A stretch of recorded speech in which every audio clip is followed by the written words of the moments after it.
Hello दोस्तों, मैं राजकुमार अपने यूट्यूब चैनल इंडियन राज पे आपका स्वागत करता हूं। आज का ये वीडियो है प्राचीन भारत का इतिहास अतीत के अध्ययन हेतु काल का विभाजन। तो पहला काल का विभाजन है प्रागैतिहासिक काल, जिस काल का मानव किसी प्रकार की लिपि अथवा लेखन कला से परिचित नहीं था। मानव उत्पत्ति से लेकर लगभग 3000 ईसा पूर्व के बीच का समय इसके अंतर्गत आता है। पाषाण काल एवं ताम्र पाषाण काल का अध्ययन इसी के अंतर्गत किया जाता है। दूसरा है आदिऐतिहासिक काल। आदिऐतिहासिक काल जिस काल का मानव किसी न किसी प्रकार की लिपि से परिचित था, लेकिन वह लिपि अभी तक पढ़ी नहीं गई हो।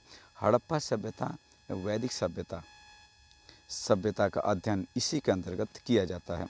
तीसरा है कि ऐतिहासिक काल। ऐतिहासिक काल जिस काल का मानव किसी न किसी प्रकार की लिपि से परिचित था और वह लिपि पढ़ी जा चुकी हो, अर्थात मानव के जिन क्रियाकलापों का हमें लिखित विवरण प्राप्त होता है और वह विवरण पढ़ा जा चुका हो, उसे हम इतिहास कहते हैं। 5वीं शताब्दी ईसा पूर्व से लेकर वर्तमान तक का अध्ययन इसी के अंतर्गत किया जाता है। अगला है प्रागैतिहासिक काल को अगर पूरा विवरण से देखा जाए तो इसमें आता है पाषाण काल। पाषाण काल में भारत में सर्वप्रथम 1863 में पाषाणकालीन सभ्यता की खोज की गई थी। रॉबर्ट ब्रूस फुट वैज्ञानिक ने पहला पूरा पाषाण कालीन उपकरण मद्रास के पास पल्लवरम नामक स्थान से प्राप्त किया था। पाषाण काल को अध्ययन की सुविधा की दृष्टि से 3 कालों में विभाजित किया जाता है। पहला है पूरा पाषाण काल, यानी 5 लाख ईसा पूर्व से लेकर 10,000 ईसा पूर्व। मध्य पाषाण काल 10,000 ईसा पूर्व से लेकर 4,000 ईसा पूर्व। नव पाषाण काल 7,000 ईसा पूर्व से लेकर 1,000 ईसा पूर्व है। पूरा पाषाण काल को अध्ययन की सुविधा की दृष्टि से 3 कालों में विभाजित किया गया है। निम्न पूरा पाषाण काल, इस काल में मानव जीवन अस्थिर था। शिकार करके वह अपना भोजन संग्रह करता था। इस काल के उपकरणों में हैंड एक्स, चापर, चॉपिंग एवं पेबुल उपकरण मुख्य थे। भारत के निम्न पूरा पाषाण कालीन संस्कृति को 2 वर्गों में विभाजित किया गया था। चॉपिंग पेबुल संस्कृति। यह संस्कृति पंजाब के पाकिस्तान में सोहन नदी घाटी में सर्वप्रथम प्रकाश में आई, अतः इसे सोहन संस्कृति या सोहन उद्योग के नाम से भी जाना जाता है। अगला है कि हैंड एक्स संस्कृति। हैंड एक्स संस्कृति क्या है? तो इस संस्कृति का मुख्य उपकरण हैंड एक्स है। इसे एस्यूलन संस्कृति के नाम से भी जाना जाता है। इस संस्कृति का उपकरण सर्वप्रथम मद्रास के निकट अतिरमपक्कम से प्राप्त हुआ है, इसलिए इसे मद्रासी संस्कृति या मद्रासी उद्योग के नाम से भी जाना जाता है। मध्य पूरा पाषाण काल। मध्य पूरा पाषाण काल की अगर बात किया जाए तो इस काल में पत्थर के फलक की सहायता से उपकरणों का निर्माण किया गया, अतः इस काल को फलक संस्कृति के नाम से भी जाना जाता है। इस काल में स्क्रेचर, खुरचनी, बेधनिया आदि उपकरण बनाए गए थे। गंगा घाटी, असम, सिक्किम एवं केरल को छोड़कर संपूर्ण भारत के इस संस्कृति के उपकरण प्राप्त हुए थे। और है उच्च पूरा पाषाण काल। इस काल में सर्वप्रथम होमोसेपियंस यानी ज्ञानी मानव का उदय हुआ। इस काल के प्रमुख उपकरणों में तछनी, चाकू, स्प्रेकर, बेधक एवं बेधनिया है। तछनी इस काल का विशिष्ट उपकरण है। तछनी क्या है? इस काल का विशिष्ट उपकरण है। इलाहाबाद जिले में बेलन घाटी में स्थित लोहंदा से हड्डी की बनी नारी की मूर्ति मिली है। दोस्तों, ये क्वेश्चन थोड़ा महत्वपूर्ण हो जाता है क्योंकि इलाहाबाद ज़िले में बेलन घाटी में स्थित लोहंदा से हड्डी की बनी नारी की मूर्ति मिली है। इस काल का मानव पहली बार रहने के लिए गुफाओं का प्रयोग किया था, इसी काल का। ठीक है। अगला है कि भीमबेटका मध्य प्रदेश की पहाड़ियों से इस काल की गुफाएं प्राप्त हुई हैं, जिनका प्रयोग किया जाता है। अक्सर ये भीमबेटका वाला क्वेश्चन आता है, आप देख लीजिएगा इसको थोड़ा इम्पोर्टेंट करके। इस काल का मानव सर्वप्रथम चित्रकारी करना प्रारंभ किया। भीमबेटका गुफाओं से इस काल के बने चित्र प्राप्त होते हैं। अगला है कि मध्य पाषाण काल। मध्य पाषाण काल, यह काल पूरा पाषाण काल और नव पाषाण काल के मध्य एक संक्रमण काल। वस्तुतः यह काल नव पाषाण काल अग्रगामी था। इस समय जलवायु गर्म हो गई। अब बर्फ की जगह घास से भरे मैदान उगने प्रारंभ हो गए। नेक्स्ट देखते हैं, तो नेक्स्ट में है दोस्तों कि इस काल का मानव अब पशुपालन करना भी प्रारंभ कर दिया। मध्य प्रदेश में आदमगढ़ और राजस्थान में बागौर पशुपालन का प्राचीनतम साक्ष्य प्राप्त हुआ है।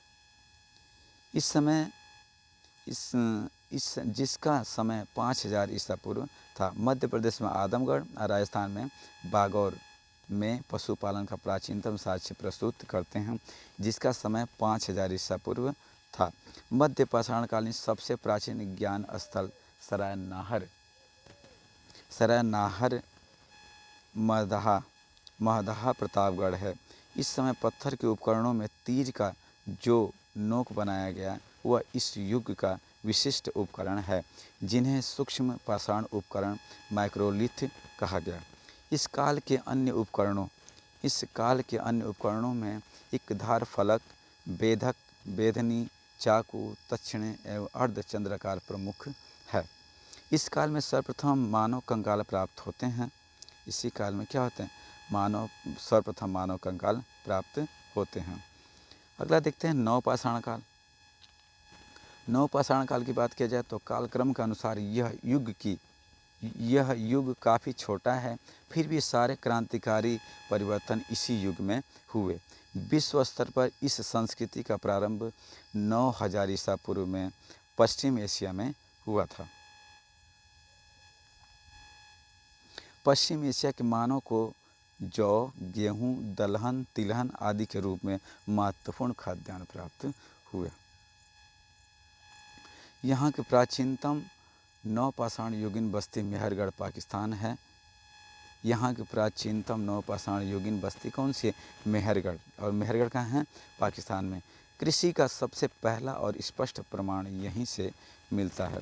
इस जगह के मानव ने 7000 ईसा पूर्व में कृषि उत्पादन प्रारंभ किया था।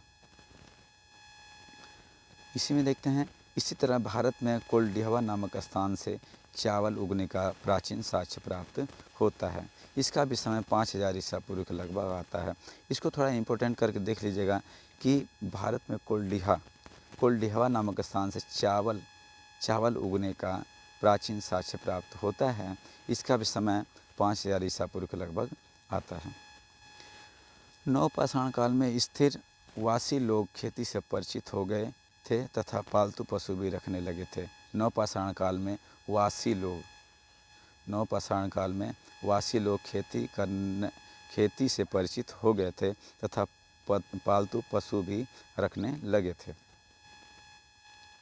अगला है, इसी में देखते हैं दोस्तों, अलग इसी में है। इसलिए खाने पीने के बर्तनों की इन्हें ज़रूरत हुई, अतः कुंभकारी सबसे पहले इसी काल में दिखाई देती है। कश्मीर में जिस नवपाषाण काल का विकास हुआ उससे कश्मीरी नवपाषाण संस्कृति के नाम से जाना जाता है। बुर्ज होम संस्कृति के लोग गड्ढे वाले मकानों में रहते थे। बुर्ज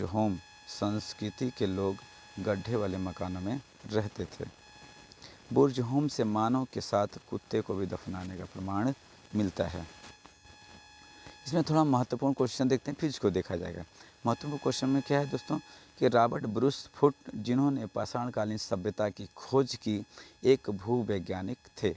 मध्य प्रदेश में नर्मदा घाटी में स्थित हथनौरा से मानव खोपड़ी का जीवाश्म प्राप्त हुआ है, जो भारत में सबसे प्राचीन है। भारत में क्या है? सबसे प्राचीन है।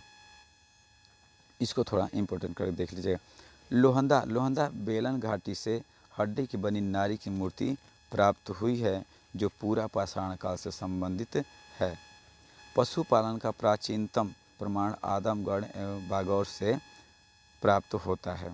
आदमगढ़ और बागौर विश्व के प्राचीनतम मृदभांड बेलन घाटी में स्थित चौपानी मांडो से प्राप्त हुए हैं। तो ये कुछ महत्वपूर्ण तथ्य हैं इसके। अगला है इसी में कि ये महत्वपूर्ण में जो बुर्ज होम संस्कृति के लोग ज़मीन के अंदर गड्ढे बनाकर निवास करते थे। यहीं से मानव के साथ कुत्ते दफनाए जाने का प्रमाण भी मिलता है। तो कुत्ते दफनाने का किसका साक्ष्य मिलता है? तो बुर्ज होम संस्कृति में मिलता है।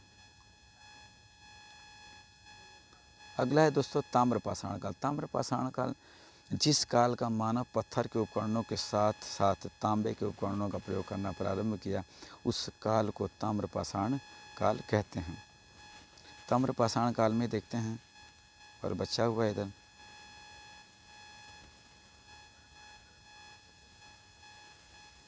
ताम्रपाषाण काल में नहीं बचा है। ताम्रपाषाण काल खत्म हो गया दोस्तों।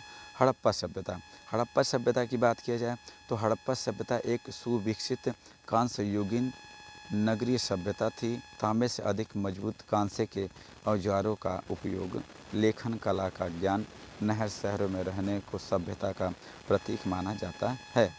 नामकरण कैसे हुआ? तो नामकरण भारतीय उपमहाद्वीप में विकसित इस प्राचीन महान सभ्यता को सिंधु घाटी सभ्यता, सैंधव सभ्यता, सिंधु सभ्यता एवं हड़प्पा सभ्यता के नाम से जाना जाता है।